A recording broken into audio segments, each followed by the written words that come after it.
Ready for another deep dive? Always. I'm always excited to see what sources you've dug up for us. Well, this week I think you're going to find them pretty interesting. We've got Hmm. a motivational YouTube short Oh, cool. and some inspiring clips from a Christian YouTube channel. Okay, interesting. So resilience and faith, kind of the theme for today. Yeah. I thought it'd be fascinating to kind of explore how those ideas Yeah, maybe intersect or diverge. definitely. Yeah. Sometimes the sources you find seem like they're coming from totally different worlds, but then when we really dig in, Right. we find these unexpected connections. Exactly. Like, what are those universal truths about overcoming challenges Right. and finding strength? Regardless of your background or beliefs. Okay, so let's jump right in. That YouTube short, the one about bouncing back from failure. Oh, yeah, that one. Sounds like classic motivational stuff, Yeah. but Yeah. I'm always curious to see how different speakers approach it. Is it all about just pushing through no matter what? Or do they acknowledge that sometimes you need to, process those setbacks, Yeah, learn from them? right. Okay, so this creator, he has this one line that really stood out to me. Ever tried, ever failed, no matter. Try again, fail better. Hmm. Fail better. Yeah, I like that. it's catchy, right? Yeah. It kind of implies that failure isn't like the opposite of success. Yeah, It's more like a stepping stone. like part of the process. Exactly. Think about scientists. They're constantly Yeah. testing, failing, tweaking, trying again. Totally. It's like that with anything, really. Starting a business, learning a new skill. Yeah. It's funny, because I was thinking about that time I tried to bake that sourdough bread. Oh, yeah. Oh my gosh, such a disaster. I mean, it came out like a brick. Yeah, brick. Yeah, brick. Totally inedible. But you know what? I learned from it. Too much flour, not enough kneading. The next loaf was actually pretty decent. There you go. Failing better. Exactly. And it's something we can all relate to, right? Like, Well- we've all had those brick moments in life. Okay, so we've got this idea of resilience through action, picking yourself up, trying again. But then you've got this other source, the Christian channel, Right. which seems to come at resilience from a different angle faith. Yeah. More about finding strength in something bigger than yourself. Right. Trusting in God's plan, even when things are tough. Exactly. And I'm really curious to see how that plays out alongside this whole fail better thing. Me too. I have a feeling we might find some interesting parallels. Yeah. Like maybe they complement each other in a way we wouldn't expect. You never know. That's what I love about these deep dives. You just kind of have to go in with an open mind and see where the conversation takes you. Exactly. Okay, so this Christian YouTube channel is all about sharing stories of hope and transformation through faith in Jesus. I'm wondering if there are any universal truths we can pull out, Yeah, even if we don't necessarily subscribe to the same beliefs. I think that's a great question. It's like, can we look beyond the specific religious context and find those underlying messages about human resilience? Mm-hmm. Coping mechanisms, finding meaning in difficult situations. Yeah, I think those themes can resonate with anyone. absolutely. Okay, so there's this one quote that really stood out to me. It says, "If you're struggling, remember that Jesus is just one prayer away." Now, Yeah. even if you're not Christian, you can still appreciate the message there. Right. It's about having that source of strength, that something you can turn to when things are tough. Yeah, that anchor. For some people, maybe it is prayer. For others, it might be meditation, nature, Yeah. talking to a therapist, even just calling a friend. Right. Whatever Yeah. helps you feel grounded and supported. Exactly. So, like, finding your version of that one prayer away support system. There's this other quote that really resonated with me. It says, "Forgiveness isn't just about others, it's about finding peace in your own heart." Ooh, that's a good one. Yeah. And I think that's something we can all relate to. Right. Like, holding on to anger and resentment, it just weighs us down. It does. It really does. And it's interesting how this creator ties forgiveness to faith. But even from a secular perspective, Yeah. forgiveness is incredibly powerful. Absolutely. It's not about condoning someone's actions. It's more about choosing to let go of that negativity so you can move forward. Right. It's almost like a gift you give yourself. I love that. A gift you give yourself. And there's one more quote I wanted to touch on. It's about finding your purpose. He says, "Working hard is important, but working in the right direction is what truly matters." Working in the right direction. It really makes you think, right? It does. It's like, it's not just about being busy. It's about being intentional with your time and energy.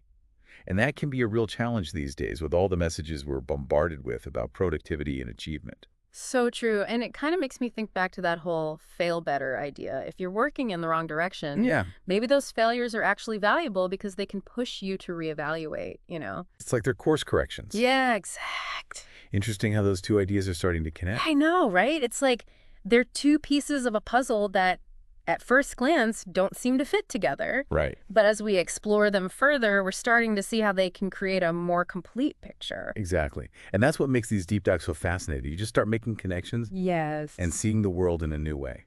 Okay, I'm ready to keep exploring. So we've been talking about resilience and faith Uh-huh. and how these two sources kind of approach those ideas from different angles. But I'm sensing a common thread here. Yeah. They both seem to emphasize taking small, consistent steps. You're right. It's not about some like massive overnight transformation. It's more about those tiny adjustments, those little course corrections that kind of add up over time. Totally. In that YouTube short, it's all about, trying again, even if you fail, Yeah. and using those failures as stepping stones. And then in this Christian-themed source, it's interesting. He talks about this idea of taking small steps towards Jesus. Oh. He actually says, sometimes it feels like we need to be perfect to follow Jesus, but he only asks for small steps. Each day, I take little steps to get closer to him, and those steps make all the difference. I love that. Like it takes the pressure off, right? It's not about reaching some unattainable level of perfection. It's Yeah. more about those daily efforts to like align your actions with your faith. And it makes me think about habit formation, which we know is all about small, consistent actions Mhm. repeated over time. You nailed it. Think about building a muscle. You don't just walk into the gym and lift the heaviest weight. Right. You start small and gradually increase the challenge. It's the same with like personal growth. It's those small, consistent efforts Yeah. that build resilience and create lasting change. And that's where celebrating small victories comes in. It's so easy to get discouraged if we're only focused on the end goal. Yeah. But if we take the time to acknowledge those little wins along the way, Right. it can really boost our motivation. It's like giving yourself little rewards along the path. And it keeps you from getting overwhelmed by, whatever huge goal you're striving for. Yeah. It also helps you stay focused on the process Yeah. rather than getting fixated on some far-off destination. Okay, so we've got small steps, consistency, celebrating wins. But I'm also curious about this idea of finding strength and guidance through faith, which was Yeah. such a big part of that Christian source. I'm wondering if there are any parallels in the motivational speaker's approach. That's a good question.